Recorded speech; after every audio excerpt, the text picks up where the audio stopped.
పూరా లోకల్. తిరుపతి లడ్డు అనేది బాగా ఇష్యూ అవుతుంది. అంటే కల్తీకి సంబంధించి కానీ, అంటే ఆ లడ్డూలో ఒక గుడ్డుకు సంబంధించిన కొవ్వు, లేదు అంటే పందికి సంబంధించిన కొవ్వుతో ఆ లడ్డూలు తయారు చేస్తున్నారని బాగా వార్తలు వస్తున్నాయి.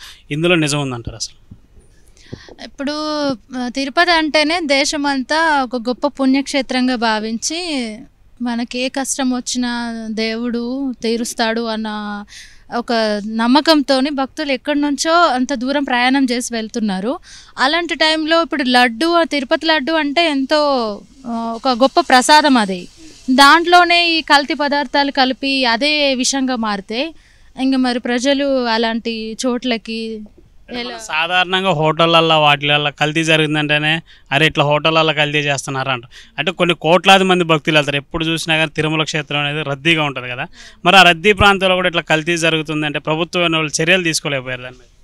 ఖచ్చితంగా ఇప్పుడు ప్రభుత్వం చర్యలు తీసుకోవాలి. ఎందుకు అని అంటే ఇప్పుడు ఎంతో పెద్ద దేశంలోనే గొప్ప పుణ్యక్షేత్రం అని వేరే దేశాల నుంచి కూడా మన టెంపుల్ని, తిరుపతిని సందర్శించినప్పుడు మరి ఇలాంటి విష పదార్థాలు కలుస్తున్నాయి అని చెప్పేసి వార్తలు వస్తే ఖచ్చితంగా ప్రభుత్వం, అధికారులు చర్యలు తీసుకోవాలి దీనికి సంబంధించి. అంటే ఇప్పుడు మనం ప్రస్తుతం చూసుకుంటే హైదరాబాద్లో తెలంగాణ తిరుపతి అని చెప్పేసి అంటారు. ఇక్కడ హైదరాబాద్లో ఉన్న వెంకటేశ్వర స్వామి టెంపుల్ని, ఈ టెంపుల్కి అక్కడ తిరుపతి నుంచి కూడా లడ్డూలు వస్తాయని చెప్పేసి అంటారు కదా. మరి వాటి గురించి ఎవరన్నా ఏమైనా మాట్లాడతారా? తిరుపతి నుంచి లడ్డూలు ఇక్కడికి రావడం అనేది కాకుండా ఇక్కడనే తయారు చేసి చేస్తున్నారు, విక్రయిస్తున్నారు అనేది నిజం అని మేము అనుకుంటున్నాం. ఎందుకంటే ఇప్పుడు తిరుపతి నుంచి ప్రత్యేకంగా లడ్డు రావడం అనే దానికంటే కూడా ఇక్కడనే అధికారులు అయినా ఇప్పుడు ఎవరైతే ఈ ఫుడ్కి సంబంధించి లడ్డు సెక్షన్ సంబంధించి చేసే వాళ్ళు ఉంటారో వీళ్ళే ఇక్కడ కొంచెం అశ్రద్ధతో చేస్తున్నారు అనేది మేము అనుకుంటున్నాం. అంటే తిరుపతికి మీరు వెళ్ళినప్పుడు అక్కడ ఫుడ్ కానీ, అక్కడ లడ్డు ప్రసాదం కానీ ఎలా అనిపించాయి అక్కడ ఉన్న వాతావరణం? అది చాలా ఎక్స్ట్రీమ్ లెవెల్, అదొక గొప్ప ప్రసాదం.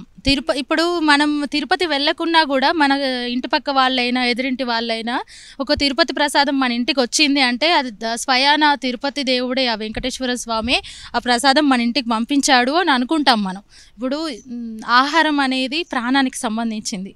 అన్నదానం ఎందుకు చేస్తారండి? ప్రాణవాయుని ఇవ్వడానికే. అలాంటి దానిలోనే విషం కలిసినట్టు చేస్తే ఇప్పుడు హాని చేసినట్టే కదా.